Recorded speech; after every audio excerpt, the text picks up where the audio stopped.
Magandang umaga po sa ating lahat. God is good. All the time. Amen. Purihin ang Panginoon sa umagang ito. Palakpakan naman po natin siya. Simulan natin ang linggo ng isang malakas na palakpakan na aniyahan ko po ang lahat na tumayo.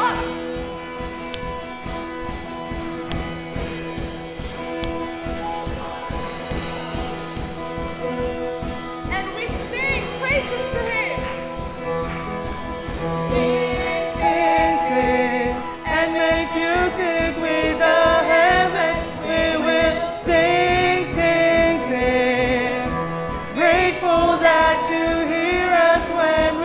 Shout your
praise.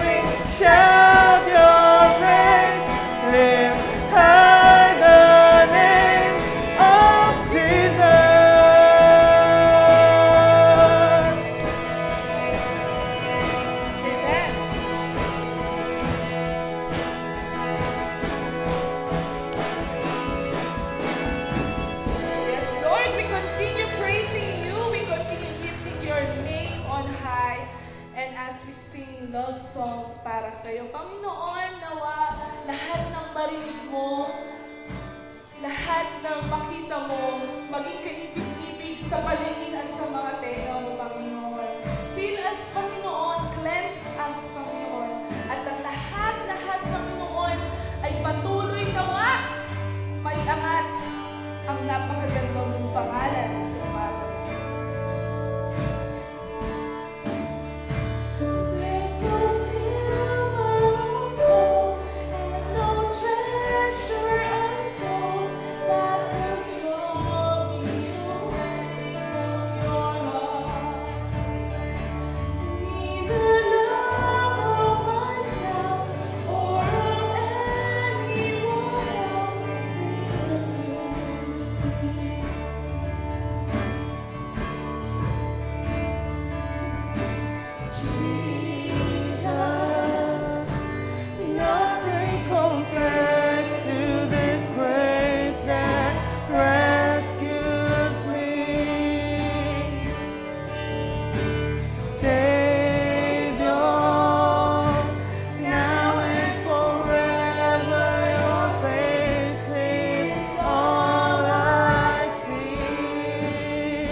Say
Yes, Lord.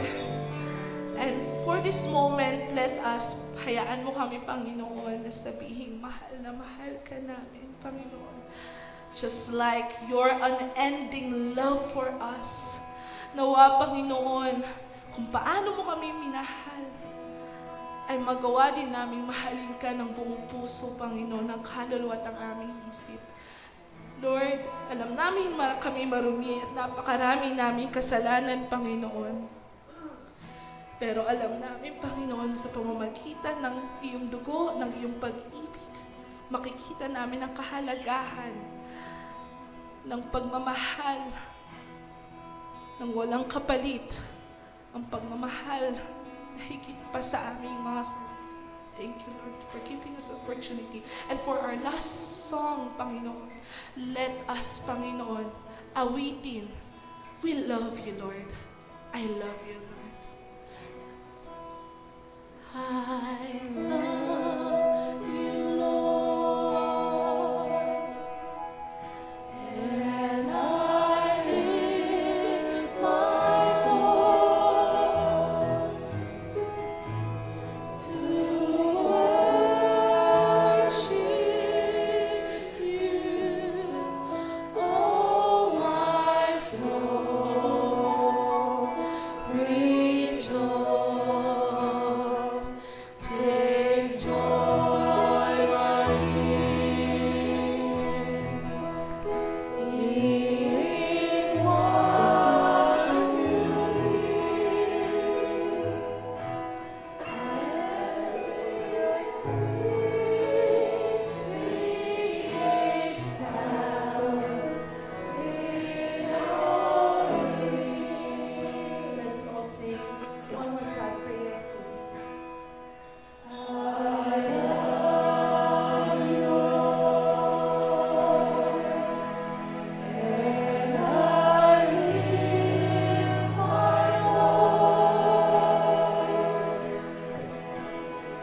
That's why, Panginoon,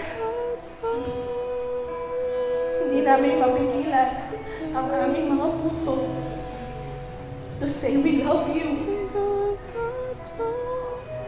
Hindi namin mapigilan ang aming mga sarili to sing praises. Dahil tunay nga, Panginoon, sa lahat ng ipinagkaloob mo sa amin, unang-una ang buhay namin ay hirap. Pangalawa, ang lahat ng mga biyaya, Panginoon, na aming natatanggap sa amin.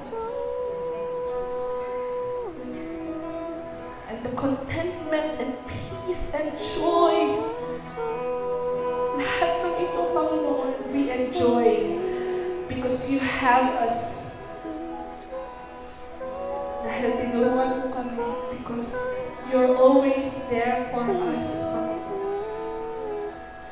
Panginoon.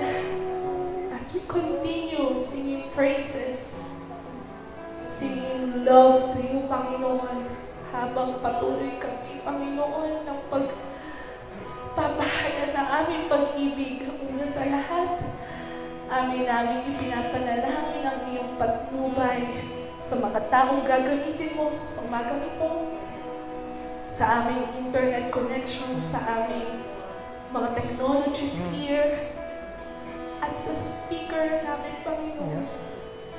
Please let the Holy Spirit dwell in them. Para kung ano man ang sasabihin mo sa pamamagitan niya,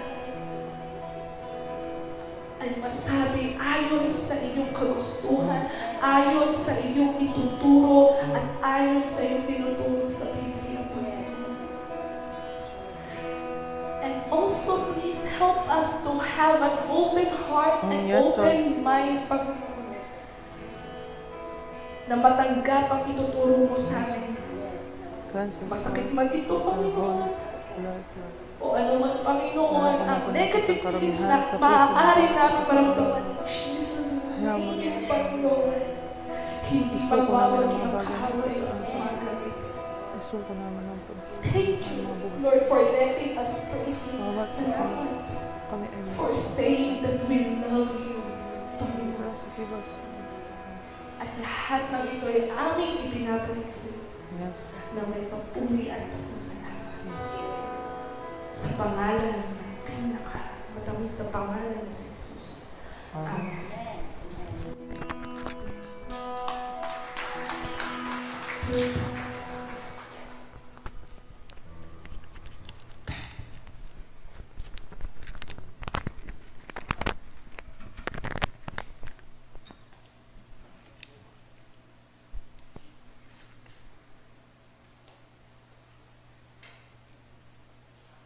O magsiparito kayo, tayo magsiawit sa Panginoon, tayo magkaingay na may kagalakan sa malaking bato ng ating kaligtasan. Oh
tayo po magdili-dili.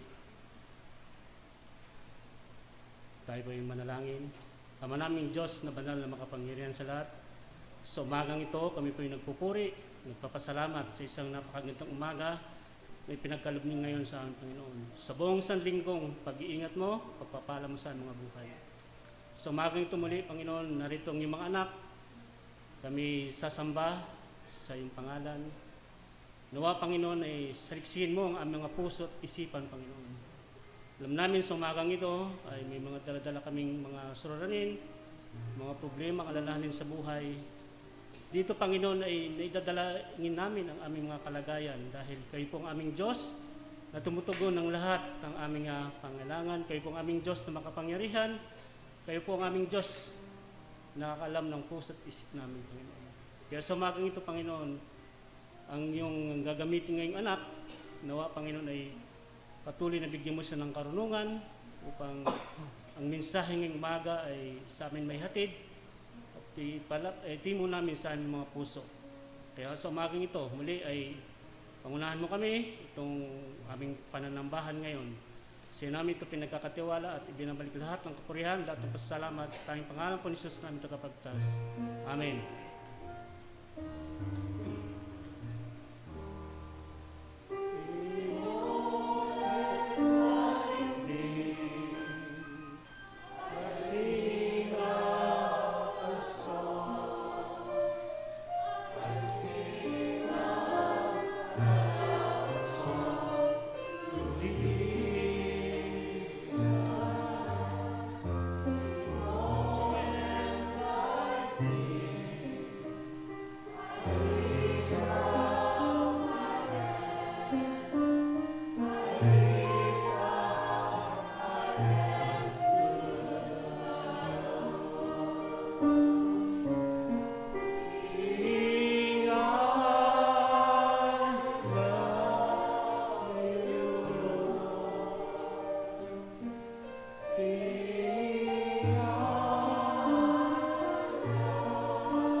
Pagbasang tugunan po, matatagpo natin sa unang Korinto, 13, ang tunay na pag-ibig.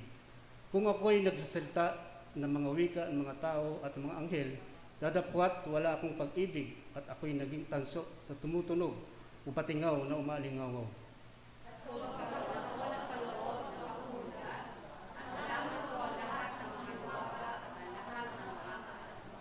At kung magkaroon ako ng buong pananampalataya, anupat na mapapailipat ko ang mga bundok, dadapwat wala akong pag-ibig, ay wala akong kabuluhan. At kung ipagkaloob ko lahat ng aking mga pinapag-ibig, upang ipakain sa mga tuka, at kung ibigay ko ang mga katawan upang sulutin, datapwat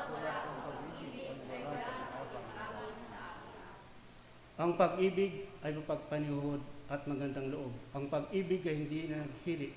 Ang pag-ibig ay hindi napupuri, hindi magpapalalo. Hindi nabubuhay ng mahalay, hindi nahanap ang kanyang sarili, hindi nalulungkot, hindi nagmamahal. Hindi nagagalak sa kalikuan, hindi nakikigalak sa katotohanan. Lahat ay napapakal, lahat pinaniwalaan, lahat ay nasasahan, lahat ay tiis. Ang pag-ibig ay hindi nagkukulang kailanman. Kahit maging mga hula ay makatatapos, maging mga wika ay titigil, maging kaalaman ay mawawala, sapagkat nakakakilala tayo ng bagya at nagmumuhula tayo ng bagya. Tayo pong lahat, walakwat tayo ng hiyon ng pananampalataya, pag-asa, pag-ibig, ngunit pinakalakila ang ito ay ang pag-ibig.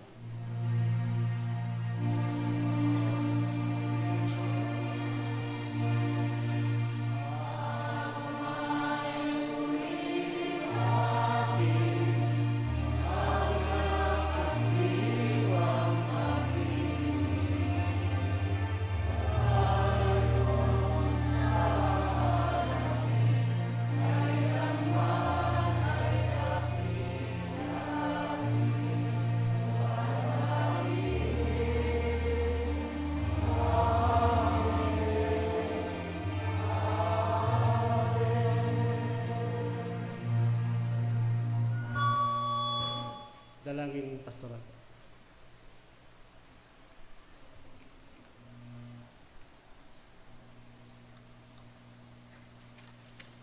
Sa umagang ito, Panginoon, kinikilala po namin ang iyong banal na presensya.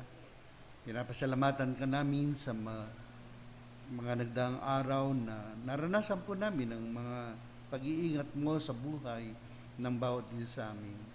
Pinapasalamatan ka namin sa buhay at kabuhayan na kaloob mo sa bawat isa. At salamat, Panginoon, sa biyayang pananampalataya na kami po ay nakapagpatuloy sa paglingkod sa iyo dahil na rin sa biyayang nagmumula sa iyo. Salamat, Panginoon, sa mga karanasan po ng mga pamilya patungkol sa kanilang mga mahal sa buhay, patungkol sa kanilang mga kasama, Panginoon, sa kanilang tahanan, na patuloy mong binibiyaan ng buhay at ng kalakasan, kalusugan na kailangan po nila. At higit sa lahat ay sa malayang pagsamba na naranasan po namin, ang mga papuring awit, nais po namin na patuloy na makaabot sa iyong kaluwalhatian, na patuloy na maitaas ka sa aming mga buhay. Ngayong umaga, Panginoon, na aming dalangin, patuloy ka, Panginoon, manguna sa aming pagsambang ito, mula po sa mga pagbubulay ng mga salita, mga awitin, mga pagkaloob, at ang aming buhay, Panginoon, ay gamitin mong daluyan ng papapala para sa iba. Hindi lamang sa loob ng bahay-sambahan, kundi paglabas po namin, magsilbing liwanag ang bawat isa amin sa mga tao amin nakakasalamuha at nakakausap sa bawat pagkakataon. Patuloy mong basbas at pagpalain ang aming mga buhay upang laging maging mabisang daluyan ng pagpapala para sa iba. Marami pa ang mailapit sa indakilang pangalan at marami pa ang sumampalataya, Panginoon, at maglingkod sa iyo sa isang kaparaanan na ikaw, Panginoon, ang gumagawa sa kanila at yung kanilang mga pagkatawag ay masunod po nila ayon sa iyong panukala. Ngayong umaga, Panginoon, bawat bahagi ng gawain mula pa kaninang umaga hanggang mamayang gabi, sa iyo po namin pinagkakatiwala, maging ang pagpupulong ng lupong pamunuan. Ikaw rin, Panginoon, ang siyang manguna. Maasa kami na ikukubli mo sa likod ng iyong krus ang lalaking titindig mo sa aming kalagitnaan. Sangkapan mo siya ng iyong kapangyarihan. Ang mga salita mo na lalabas sa kanyang bibig ay mga salitang nagmumula sa iyo para sa bawat isa sa amin. Sa iyo, Panginoon, ang kapurihan, karangalan, sa tanging pangalan po ng aming Panginoon Jesus. Amen. Pagbasa po ng banal na kasulatan.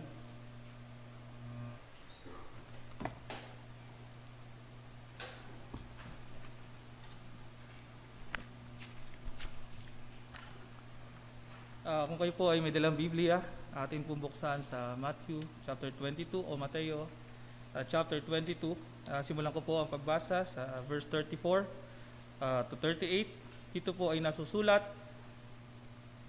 datapwat ng marinig ng mga Pariseyo na kanyang napatahimik ang mga Saduseyo ay nangagkatipon sila. At isa sa kanila na tagapagtanggol ng kautusan ay tinanong siya ng isang tanong upang siya ay tuksuhin. Guro, alin baga ang dakilang utos sa kautusan? At sinabi sa kanya, ibigin mo ang Panginoon mong Diyos ng buong puso at ng buong kaluluwa mo at ng buong pag-iisip mo. Verse 38, ito ang dakila at pangunang utos. Pagpalain po ng Panginoon ang kanyang mga salita.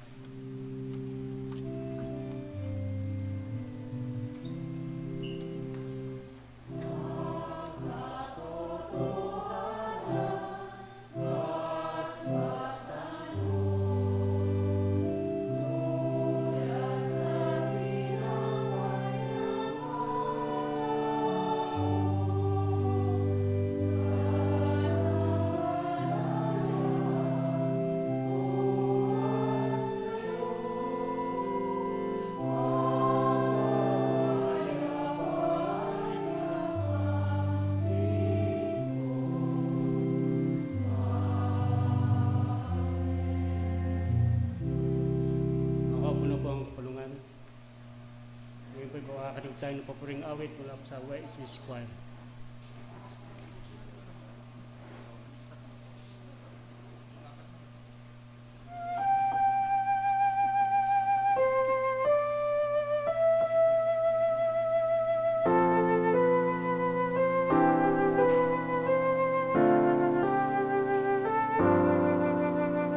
Trust in the Lord with all of your heart.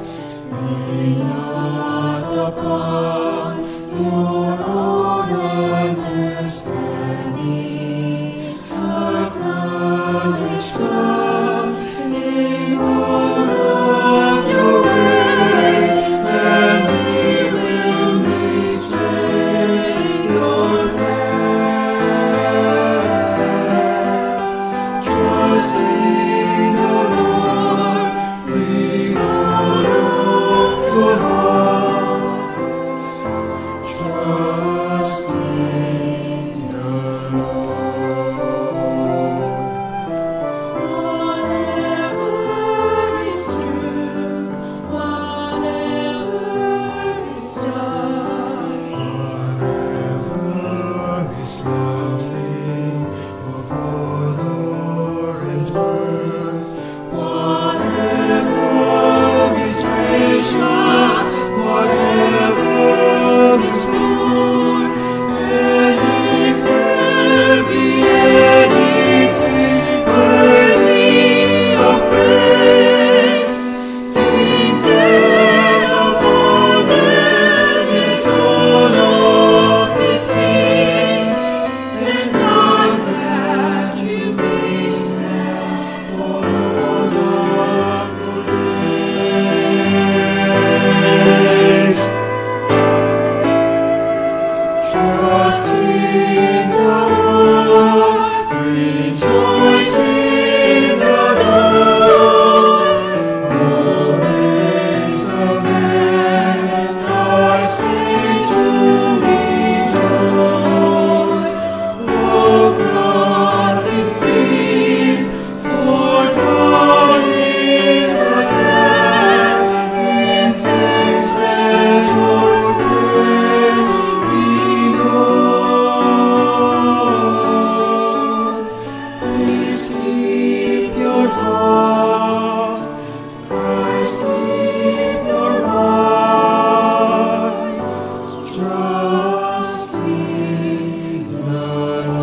Salamat sa isang biyayang awitin ng ating koro. Ngayon po ay bago magpatuloy ang ating tagapagsalita ay nais ko muna sa ipakilala sa inyo. At nagulat po ako dahil hindi ko po siya gano'n kilala. Yung panahon pa namin nila Pastor Dakila ay isa sa mga masipag na tagapag-awit ng koro. At sabi ko si Jeep ba ito? Sabi ko si Jeep na nga. At nagulat ako dahil bigla siyang tumaba. Siya po ay 10 years ng marriage at may 3 anak. Siya po ay primary work of head ng kanilang company. Yung company nilang First Termination.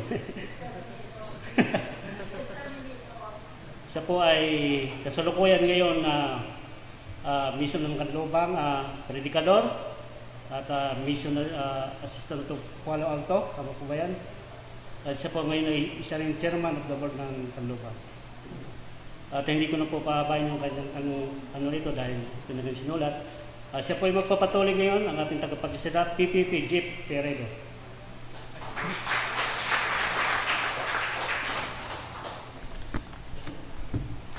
Good morning po. Kamusta po kayo? Masaya po ako sapagkat masaya po ako sapagkat nakita ko po kayo ulit after almost more than a year hindi tayo nagkikita. Karamihan po ay nagkikita lamang po tayo pagka anniversary o kaya doon sa PICC. Gayunpaman, isa pong kagalakan na maimbitahan sa pamamagitan po ng Pastor Galo. I received the message last Wednesday that I will be your speaker for today. Kinakabahan po ako sapagkat pakiramdam ko ay para akong magdedepend ng thesis ko nung college. Alam niyo po yung mag-message sa Mother Church, at lalo pa nandito po ang mission team na nagpasimula po ng gawain sa Kanlubang. Ayan po, at para akong maharap sa mga mentor ko. Ayan, mentor, ayan. At isang bagay po, sabi po ng atin po si Kuya Rolly, hindi niya ako nakilala kanina. Totoo po yan, maraming hindi po nakakilala sa akin sapagkat bago po mag-lockdown, 3 po yung anak ko. After po ng lockdown, ngayon po, ito dito na po yung pang-4. Ibig sabihin, ito po yung nagawa ng lockdown, Pero gayon pa man, pagpasok ko po sa church niyo kanina maagang-maaga ay nababasa ko po na nadarama sa aking puso ang pag-ibig po ng ating Panginoon ay patuloy na buhay dito po sa ating Mother Church sa Bayanan, Yemelip Church. At isa pong kagalakan na magbigay ng mensahe. Pinag-aaralan ko yung mensahe, nagme-meditate ako for about days. Sabi ko, paano ko ba ibibigay o i-deliver yung message? And then I've been preparing. Sabi ko, isa ito sa napakahirap na ibigay na mensahe. Yun nga lang pong love, hindi na natin mabigyan ng magandang output. Yung pa kayang loving God. So, the first and the greatest commandment. Bago po ako magpatuloy, gusto ko pong bigyan natin ng kahulugan. Ano ba ang love? Marahil ng mga nakaraang lesson po natin, pagpasok ng February, ay napag-aralan na natin yan. Ano ba yung love? At isa po sa pangunahin at nais ng Panginoon ay madama natin o magkaroon tayo ng tinatawag na agape love. Ito yung the divine love na meron po ang ating Panginoon. But love, to define, love truly is an extreme feeling of attachment, affection, and includes the willingness to prioritize another's well-being or happiness above your own. There's no specific terminologies because love is a general term. Any person, any individual can define what love is, depende kung ano yung kanyang perception. Depende kung ano yung kanyang daisip pakahulugan. Kaya nagkakaiba-iba po tayo ng ibig sabihin. Ano ba ang love sa atin? At in the general term, love is an extreme feeling of attachment and includes the willingness to prioritize another's well-being. Isipin natin, pag nagmahal tayo, ay yung kapakanan ng ating kapwa o kapakanan ng iba. Hindi yung sa ating pansariling kapakanan. To define love is some sort a difficult thing. Mahirap bigyan ng eksaktong kahulugan. How much more to define loving God? Yun po yung pangalawa. Loving God is more of an abstract. However, the deepest form of attachment that an individual can give to the divine being that we do not see, but because we feel His divine presence, His power, His mercy, in endless mercy, in this way we can prove that this affection sets the highest form of expression that a man can do. Diba? Mahirap na nga po explain yung love. Pag binigyan pa natin ng kahulugan yung loving God, it's more of an abstract. Marahil isipin ng iba, pag sinabing abstract ay malabong mangyari. O kaya, sa madaling salita ay mahirap makita. Pero abstract po ay ginagamit na expression o modifier doon sa mga salita na hindi natin nakikita, pero nadarama natin. Kagaya po nitong salitang beauty. Ayan, beauty. Yung beauty ay mahirap din ipaliwanag. So we use oftenly abstract to modify the word beauty. And of course, love in the same manner. So having this love of God or loving God, sabi dito, it could be the highest form of expression that a man can do.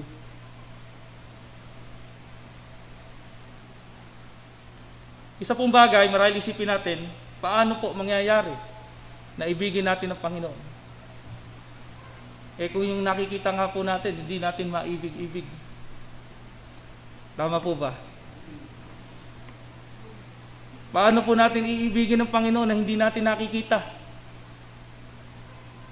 Yang sabi nga ng Panginoon, kung ikaw ay namumuhi sa iyong kapatid, ay nagpapakita ito ng kawalan ng pag-ibig. Tama po ba? Paano natin iibigin ng Panginoon kung yung asawa natin hindi natin magawang ibigin? Paano natin iibigin ng Panginoon kung yung karera na tinatahak natin ay hindi natin mahal, hindi natin gusto? O lahat ng bagay na nasa ating puso ay inisip natin, hindi ito ang pag-ibig ng Panginoon. Sa madaling salita po, isang tanong, is it possible to love God in the state of being an individual o tayo bilang tao? At hindi lamang po yan, mga kapatid. Sasagutin natin yung salitang, is it possible, later on. Hindi lamang po yan, mga kapatid. Dinugtungan pa ho ng Panginoon yung requirement na hindi lamang to love or to love God. Ang sabi pa ng Panginoon, love God with all your heart, with all your soul, with all your mind. Isinama ko na ho, with all your strength. Sapagat sa aklat po ng Lucas ay 4 po yan. Maybe you will be confused. Bakit sa aklat po ng Lucas ay 4, dito ay 3 lamang. Alam natin, si Saint Luke po ay isa po siyang historian. So sa madaling salita, mas naghigit na pananaliksik ang kanyang ginawa sa buhay ng ating Panginoon. Pero yung dalawa po ay tumutukoy lamang sa isang aspeto. At mamaya ay pag-aaralan po natin. Loving God, unahin na po natin yan. Loving God with all your heart. Ano po ba? Pag sinabing loving God with all your heart. In the Bible po, the most common definition of heart refers to our entire being. Sometimes it goes hand in hand. Pag sinabi po nating heart, minsan isipin natin halos kaparehas ito na salitang soul or spirit in the Bible.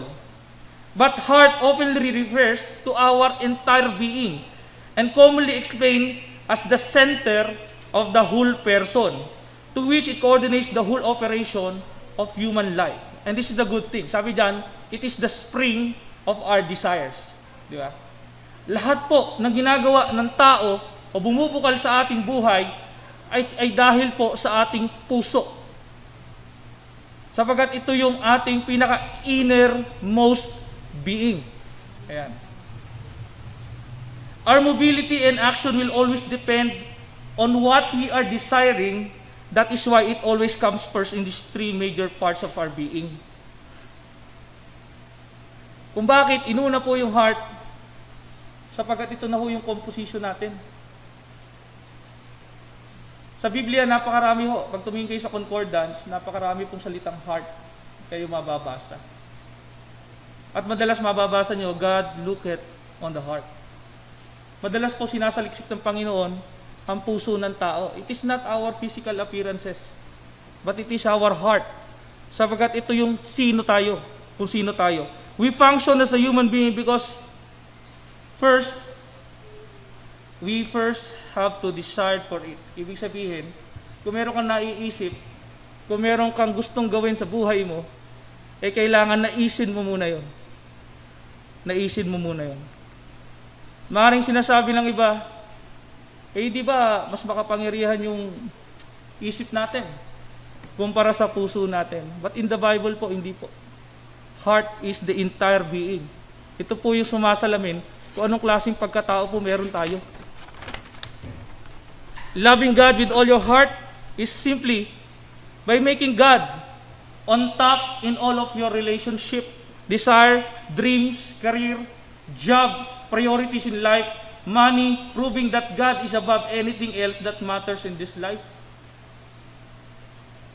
I remember the time, sabi ko, the last time I post about our company, kasi some of my staff ay nakagawa ng hindi maganda laban sa amin. Sabi ko, it is not the money that we value, but it is the relationship. Yun yung nasasayang.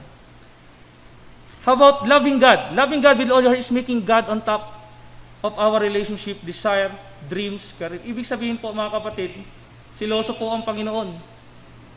Ayaw po niya na number 2 siya sa buhay natin. Gusto niya, siya yung top priority natin in terms of our relationship. Kung paano tayo pipili ng mga taong pakikisamahan natin. And we must consider God Himself because we love God. Next is desire. Ano ba yung gusto mo sa buhay?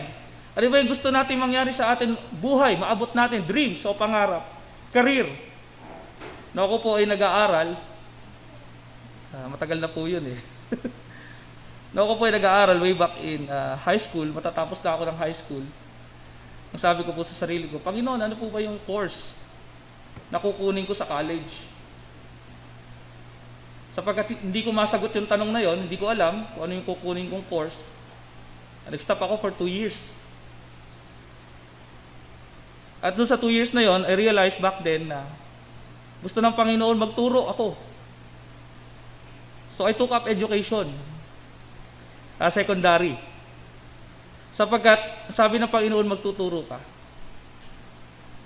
But I realized later on, sinasabi ng mga klase ko, Jeff, ba't di ka na nagtuturo?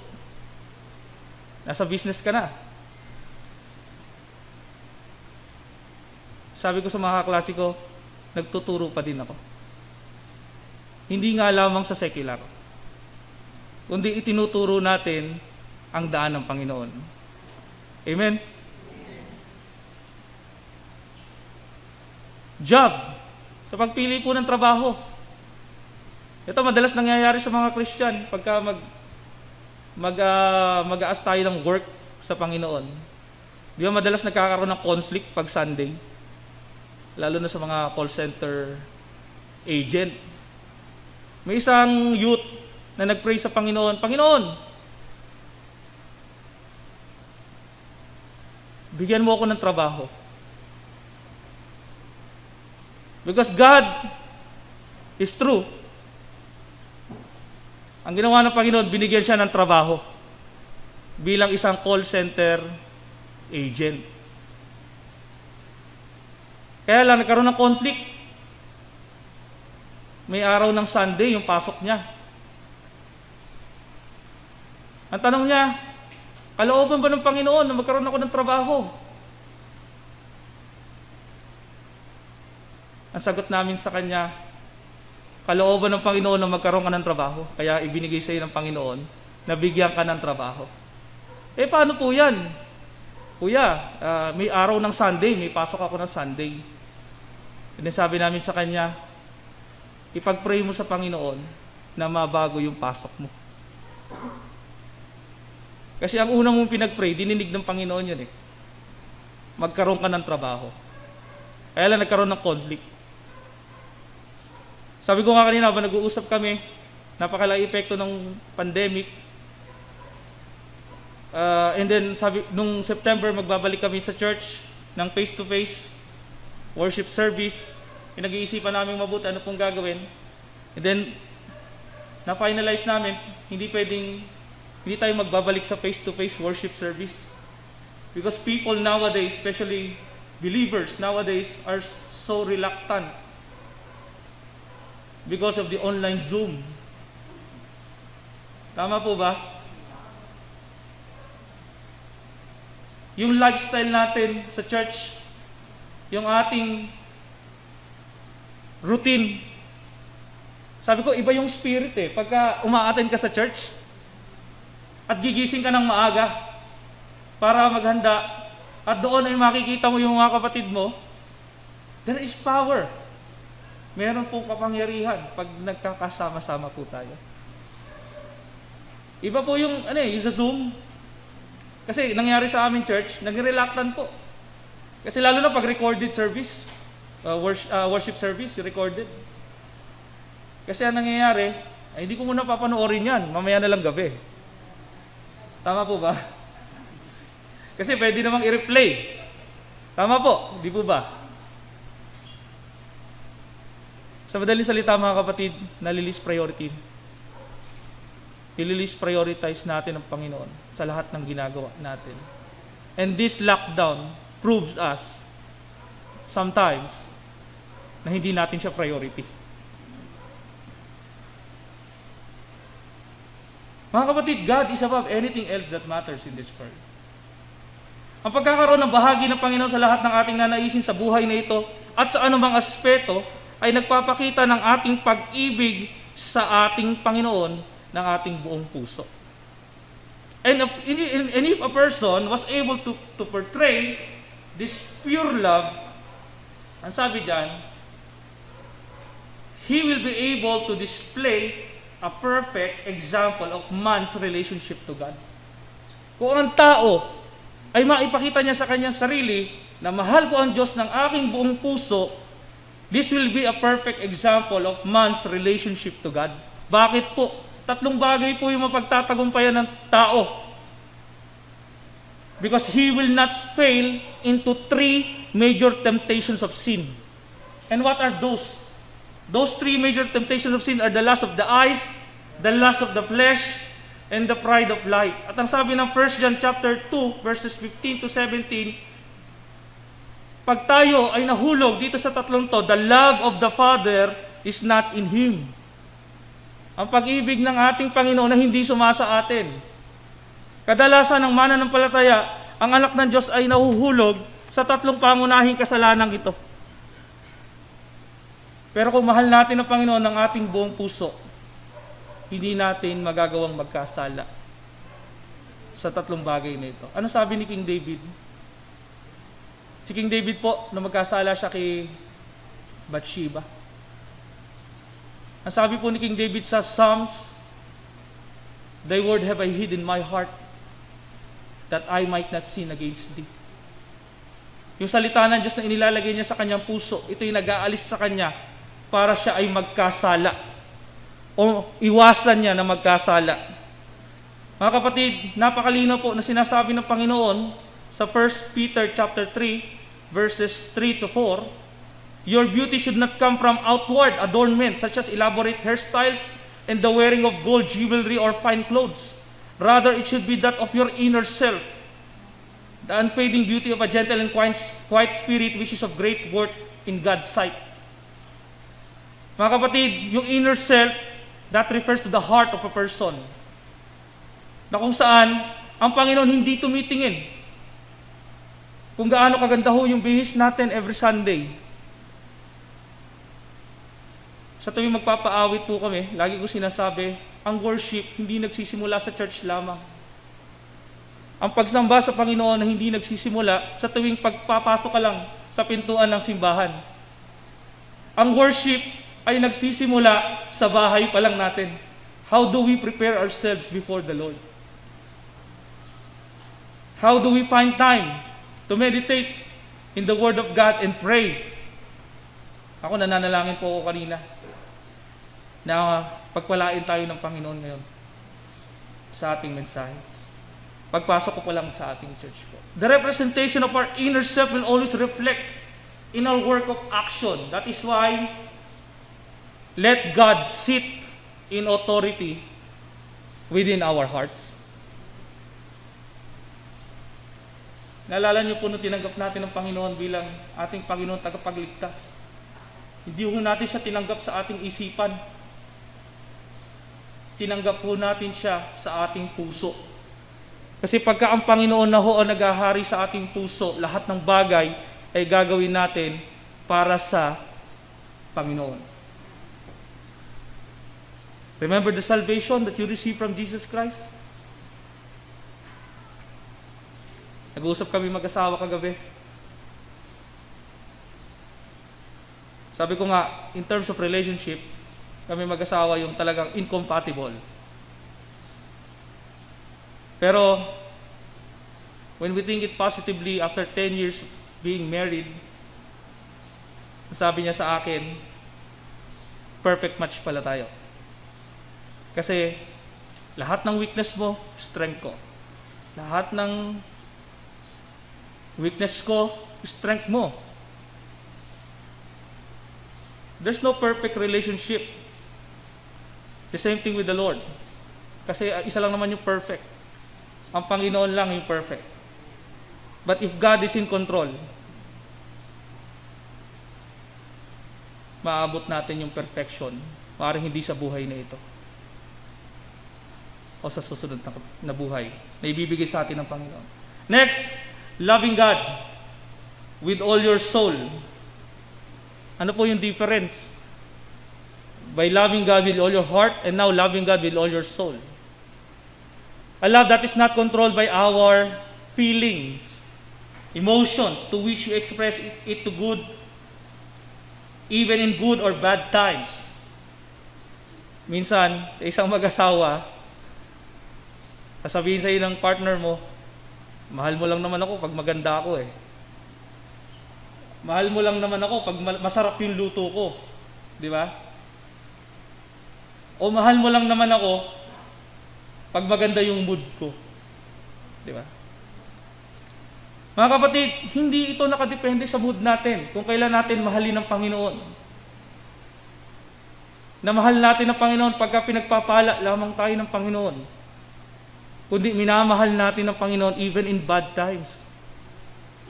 Because that is loving God. Sabi dito, it has something to do with our affection, yung love the Lord your God with all your heart. But how about love God with all your soul? It has something to do with our devotion. Devotion openly, refers to our way of life, to our religious or spiritual practices. Di po ba? Ano po ba yung mga spiritual practices natin? The question is still how? How can we love God with our soul? Letter A. We can say that we love God with our soul. This is just an example. By making godly choices. Ano ba yung mga pinipili natin choice sa buhay natin? Is it incorporated by God's wisdom? Andyan po ba yung wisdom ng Panginoon sa tuwing pipili tayo ng choice? Kung minsan tinatanong natin sa sarili po natin, ano ang kalooban ng Panginoon sa buhay ko? Mahirap po sagutin yun eh. Pero simple lang. Kung sa ating ginagawa ay nabibigyan natin ng glory ang Panginoon, yun ang kalooban sa atin ng Panginoon. Our lives are full of choices to make.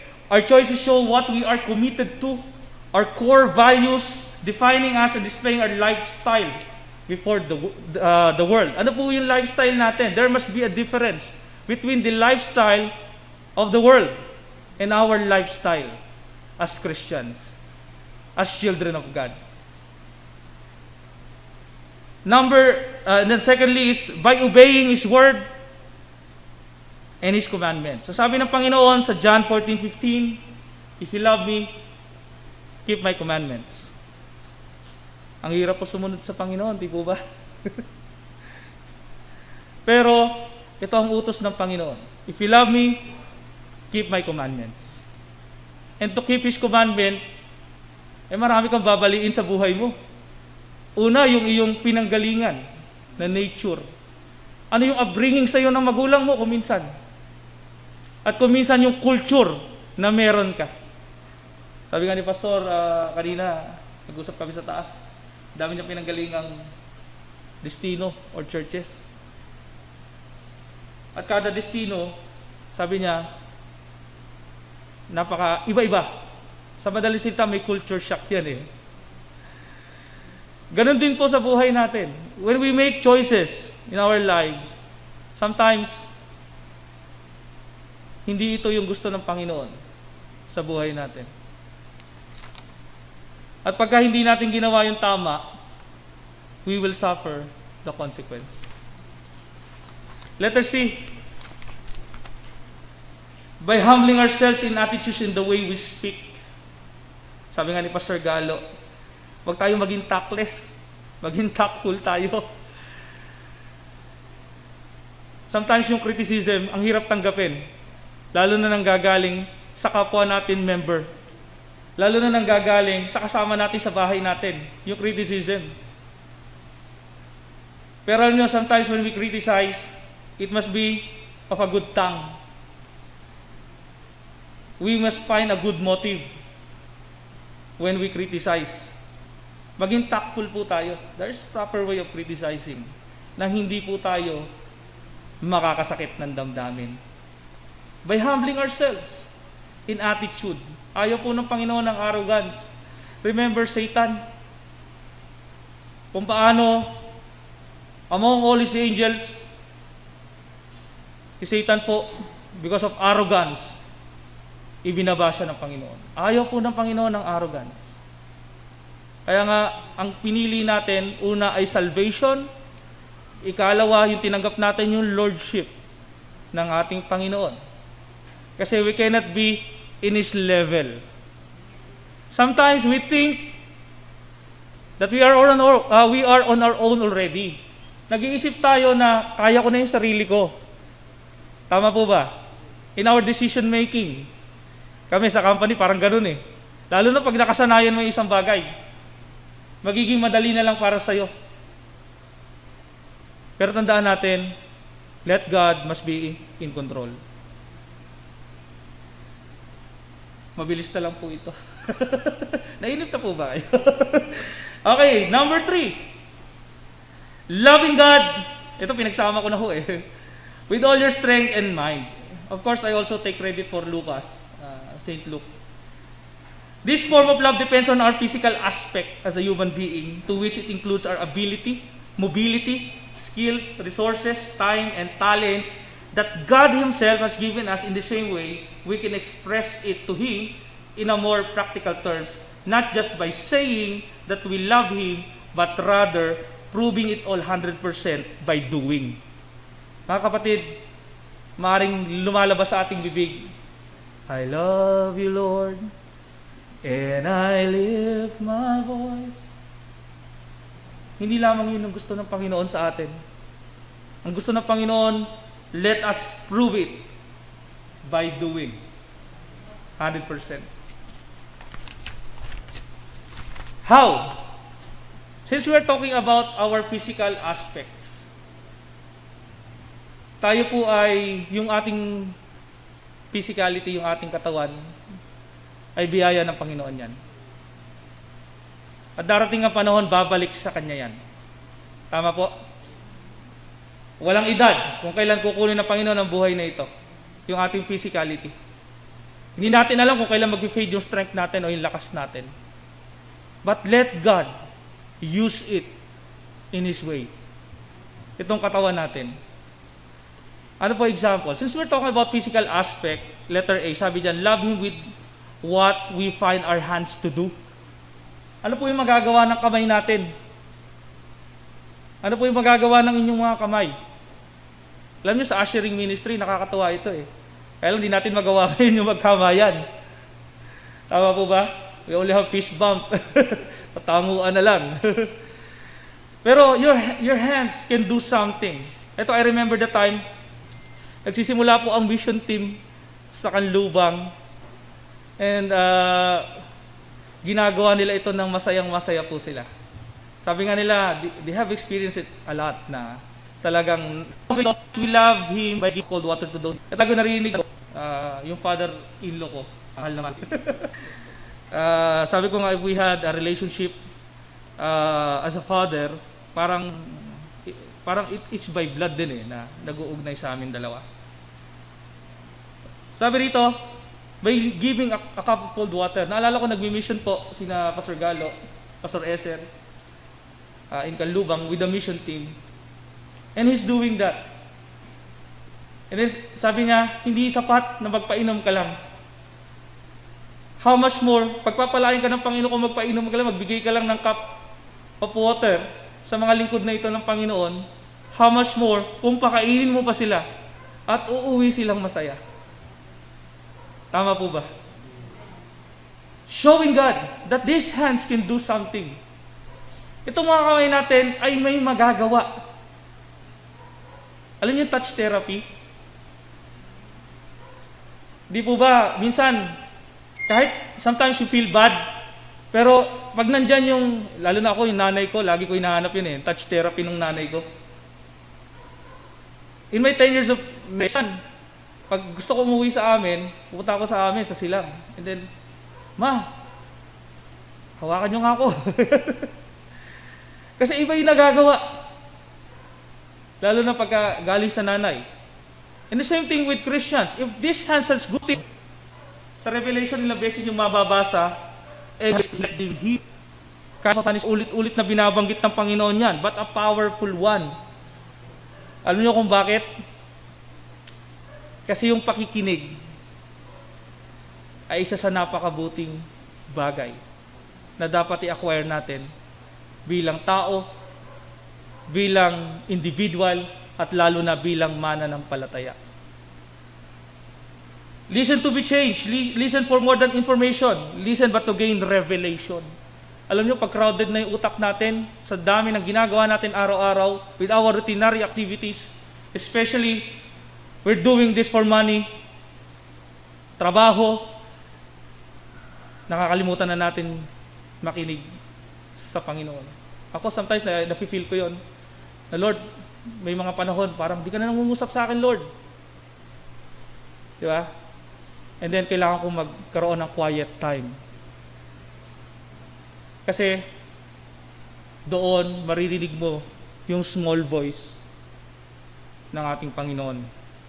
Listen for more than the information. Iwasan natin yung gossip. Iwasan natin yung chismis. Kasi nakakasira ho yan ng relationship. Especially sa isang church. Ang church ay pwedeng masira because of gossiping. Yung mga hearsay. Mga sabi-sabi. But let us use our ears, another thing, with good intent. Matuto tayong makinig. By what? In counseling. In witnessing. Di po ba? Lalo na sa mga elders. Especially our youth today. Ang youth natin ngayon, they were parang nandun sila sa isang kalalagayan, state na mahirap ipaliwanag. So these are all part of loving Him with all our strength. Ito pa isang example. Love Him with our mouth to speak. Ayan po. Ito yung pinakagamit na gamit natin, yung ating speaking voice. Yung ating tinig. Alam nyo, kuminsan, nakakalimutan na natin yung mga magic word na tinuturo sa atin nung tayo ay kinder or elementary. Saying hi, hello, good morning, how are you today? Kasi napaka-strong po ng mga salitang yan. Let us use our mouth to speak and express our love to God. May the words we say bring glory to the Lord. Alam nyo, inuubos na ho ng mga charismatic movement yung mga salitang pang mananampalataya, pang born again, pang Christian. Hindi na tayo nagsasalita ng praise God, praise the Lord, hallelujah, thank you Lord, Hosanna. Naalala ko yung Hosanna eh. Yung Hosanna, kasi sa church namin, Hosanna Christian Fellowship. Kaya Pastor Jun, lagi nagsisisigaw yun eh. Nakakatid kayo ng worship service namin, siya yung malakas ang boses doon. When we edify, encourage, comfort, honor, support, and bring life to others, we create access for them to discover God's kindness. Nagkakaroon ng doorway ang Panginoon pagka nire-reach out natin sila by speaking or by saying something that God is good all the time. And all the time, God is good. We get to love Him by declaring praise and worship to the Lord. Also, when we boldly share our faith with others and bring them into a relationship with God in witnessing or counseling. Love God with all your strength and with all your mind. It is how we use our physical abilities and skills to declare the glory of God. Ang question kanina, is it possible to love God after hearing all these things? Dito po ako magtatapos, mga kapatid. Loving God indeed is a really difficult thing to do. Mahirap pong gawin na maibig natin ang Panginoon. Di po ba kagaya ng question natin kanina? Paano nga natin iibigin ang Panginoon na hindi natin nakikita? Eh kung yung nakikita nga natin nakakasama araw-araw, hindi natin magawang ibigin. But the question is it possible to love God with all your heart, with all your soul, with all your strength, and with all your mind? The answer is, that is possible. Because Jesus did. Ginawa na ng Panginoong Jesucristo yon. Magiging imposible lang po na magawa nating mag-express ng love sa Panginoon kung hindi natin na-experience yung love ng Panginoon sa buhay natin. Ang isang tao, paano niya sasabihin, mahal kita, o nagmamahal siya, kung sa buhay niya mismo, sa sarili niya, never niya na-experience yung tinatawag na love. Sa isang magulang, sa kapatid, di po ba? Pero mga kapatid, ipinadama sa atin ng Panginoon ang kanyang walang hanggang pag-ibig sa pamamagitan ng pagkakaloob sa atin ng ating Panginoong Jesucristo. And Jesus proved in His human form, take note, in His human form. Kasi maaaring isipin natin, Jesus can do it because He is God.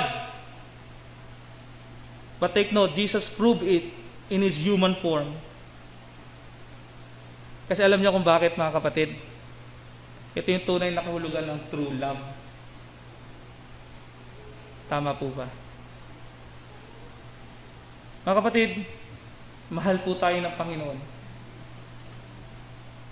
Yung makita ko kayo, after the lockdown, it's been a year already, God proves that God loves us. Mahal tayo ng Panginoon. And we must prove also that we love God, even though it is a very difficult thing to do. Pagpalaya po tayo ng Panginoon.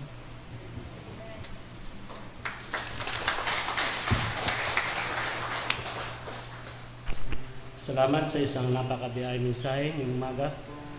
Ngayong umaga ay nasapan tayo ng pagdulog ng altar. May mga pasasalamat, sumapit sa kanilang mga karawan, anibersaryo at mga pilingan. Tayo po'y tumayo.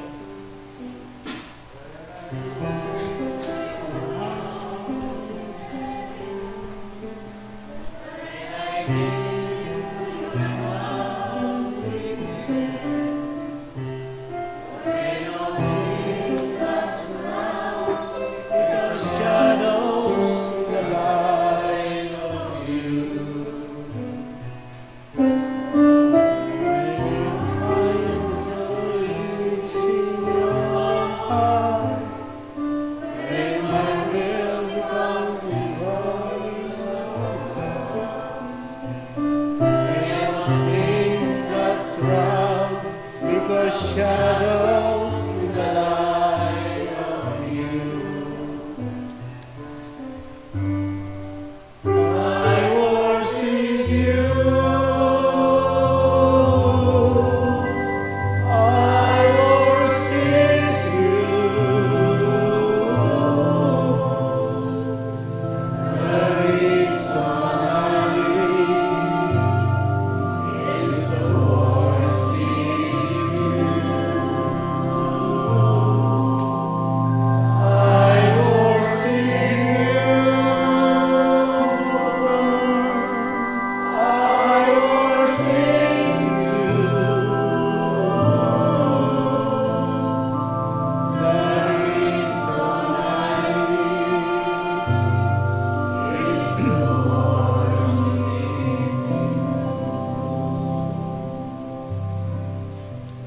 Tunay nga po, Panginoon, na gano'n na lamang ang pag-ibig mo sa amin minamahal, pinaglilingkuran, ginagalang, sinasamba sa lahat ng aspeto ng aming mga buhay. Salamat, Panginoon, sa paggamit mo sa aming kamanggawak ni Pastor Jeff. Salamat sa kanilang pamilya. Salamat, Panginoon, na meron siyang tinanggap na mensahe mula sa iyo at malayang naipahayag sa bawat isa sa amin.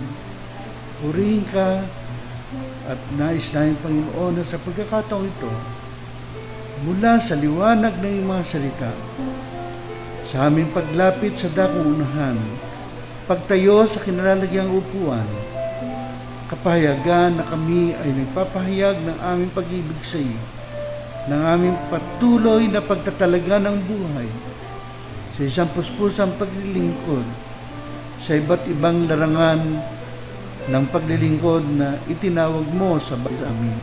Loobin mo, dakilang Diyos, sa kapuluan ito. Kaya nangungap ka sa puso bawat isa. At gawa kami ng isang kasiyahan na ayon sa iyong pagkakabaptisan, namin ang iyong pag-ibig sa kapwa. Salamat, dakilang Diyos, sa iyong pagmamahal, na kami man ay maaaring magpakita, magpadama ng aming pag-ibig sa bawat isang nakakasalamuha ng bawat isa amin. Lagi mo kami sangkapan ng iyong kapangyarihan upang ito'y maisakatuparan sa araw-araw. Ngayong Panginoon, mga mo na merong ganoong kapangyarihan, patuloy mong isang kanilang buhay. Sila, Panginoon, nasipit sa kawalan. Salamat sa panigong dagdag na taon na ibinigay mo sa kanilang mga buhay. Nawa sa panibagong harapin, patuloy po nilang maitalaga ang kanilang sarili para sa iyo at sa aming kawa. Sila, Panginoon, na pinasapit mo ng nilang anibersaryo na saan, po sa mga taon ng pag-iing patuloy na pagmahal na pinadama sa iyo. Loob na kang Diyos na ito'y laging maipahayag, hindi lamang sa miyembro ng kanilang sambayan, hindi lamang sa miyembro ng kanilang kinabibilangan, kundi tao sa aming kapaligiran. Ngayong umaga, dakilang ang lahat ng mayroong mga patungkol sa hanap buhay, patungkol sa kalusugan, patuloy na pagpapala pinagkakalo bawat isa. Kapil mo kanilang pagpapasalamat. Sila po ng mga kahilingan hanggang sa katagpuin mo ang kanilang kailangan. Loobin mo dahil na sa pamagitan ng pagtakamay ng lingkod, maipadama sa bawat isa na ikaw ang nagbabasa sa bakil sa kanila. Mga magulang, mga kapatid, pagpalain nawa kayo ng Panginoon at ingatan, pagwanagin ng isang kanyang bukas at mahabag sa inyo. Ilingap nawa ng Panginoon ang kanyang bukas at bigyan kayo ng kapayapaan ngayon habang kayo nabubuhay. Amen.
paghandog.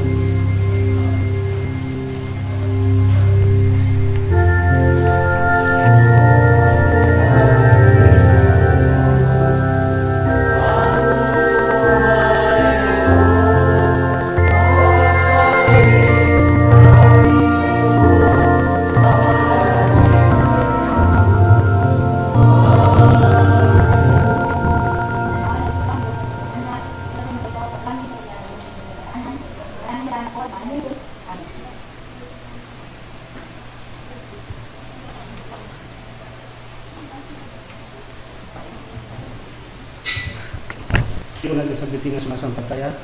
Sumasampalataya ako sa Diyos at Panginoon sa lahat. Mahal ng aming kapulupa at ipos ko na ang Panginoon. Panginoon natin, sa wagan ng Espiritu Santo, ilingat ng dahil ng Diyos. Namin sa kapalaran natin sa Pilato. Nga sa cross, kung kaya tinibig, sikat ng araw ay buhay na. Kaya't sa langit ako sa Panginoon sa lahat. Magmula ang kakarito upang mamuhay ng kapalaran. Sinan ko ang Espiritu Santo at ang nagana, ang pagkakaingan, ang katawaran, at ang pabuhay ang katawan, ang buhay ng mga.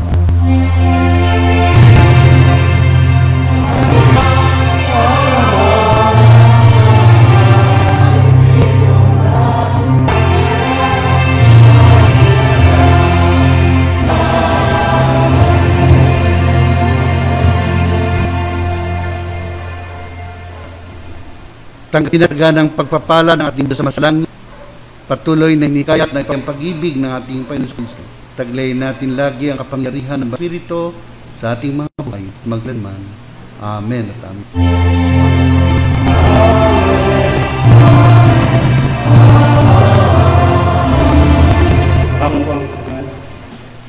Welcome po. Yan po sa ating pagsalita ngayon ng Bigri from Lubang Hill. Celebrate ang birthday in February 20, Ferdinand Pantayon, 24 Hadis, 26 Paulo Mia, Boy Francisco, Don Garon, 27 Rina Sariana, 29 Roy Bilones. Lalo doon Cristo, sila po yung tawag ko. Nasa sa ating speaker po ng Midway, speaker ng Pastor Cyril Juan, ng Pastor Lapot, February National Online Service. Tayong may sige. Kung panambahan natin sa darating linggo, gamat tinatawag na online, po yung ginagawa sa PICC na nagpapasimula ng alas 8 hanggang. Doon na rin po yung tawagan ng mga. Ngayon, ang ating pong pamunuan nasyonal, magdaraos po ng komperensya general na tawag doon, yung virtual sa iba-ibang mga distrito, pero meron po mga face-to-face kagaya delegado dito sa 1, 25 and 26 sa Freedom at ngayon po sa Paranaque and South. Pero sa darating pong linggo, magpasimula po ng alas 8 sa kanyang mga kongregasyon sa kanilang mga simbahan ay din dun sa pasunod sa protocol na kung ilang bilang na pinapahintulutan natin pamahalaan. So, ang ibig sabihin, wala magsasalita dito pero naka-ano po tayo sa screen, bispo po ang mga sa lahat ng gawain. So, saan po ay narito rin yung sila ng face-to-face at may pong mga pastor ng St. Joseph ng sana nandun para kung tawag na po yun, yun na naman po tayo sa ating harapan. So yan po ang ating direktang announcement patungkol sa gawain sa linggo. At napansin ko po kanina na ako po yung speaker ng Webs Midway. Sikapin ko dahil alas 6 tapos na kami. Kasi ako po yung ginawang OIC sa Freedom ng ating guest ay nasa Biulalan. So dahil po kami sa Murillo, para yung po 25 at 26 kami po yung mamahala sa satellite na konferensya na. Ilang po, salamat po. Happy anniversary po ng February, Romel and Lloyd Garon, 18 Francisco and Subelda Francisco, and 19 si Tito and Marilyn Mondo. Happy anniversary po sa inyo. Hindi ko attendance sa February 18, 16 po. Attendance sa February 21, ngayon po ay 22. Tayo tumayo para rin